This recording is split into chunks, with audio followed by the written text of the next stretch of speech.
টিকটকে খুবই একজন জনপ্রিয় একটি মানুষ আতার রাসেল, তিনি আর আমাদের মাঝে নেই। তিনি চলে গিয়েছেন না ফেরার দেশে। তার কি হয়েছিল বিস্তারিত সবকিছু জানতে পারবেন এই ভিডিওতে। তো ভিডিওটিকেও স্কিপ করবেন না, ধৈর্য ধরে শেষ পর্যন্ত দেখতে থাকেন, অবশ্যই সবকিছু জানতে পারবেন। আতার রাসেল সবাই চিনেন, ও আসলে আমাদের মাঝে আর নাই।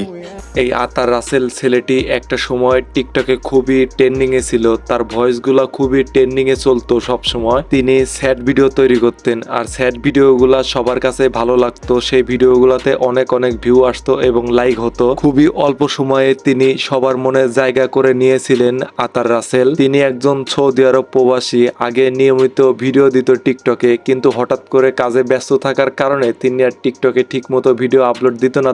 তিনি সৌদি আরবে ইলেকট্রিক মিস্ত্রি ছিলেন। সেই কাজে গিয়েই ওখান থেকে শর্ট খাইছে। শর্ট খাওয়ার পরেই তিনি না ফেরার দেশে চলে গিয়েছে। তারা মোট 4 ভাই বোন, 3টা বোন আর একটা ছেলে, সেটা হচ্ছে আতার রাসেল। তার জন্য সবাই দোয়া করবেন, তাকে যেন আল্লাহ জান্নাতুল ফেরদাউস নসিব করেন। তো এই ভিডিওটি এ পর্যন্তই, আবার দেখা হচ্ছে নতুন কোনো ভিডিও নিয়ে। ততক্ষণ পরিমাণ সবাই ভালো থাকবেন, সুস্থ থাকবেন। আল্লাহ হাফেজ।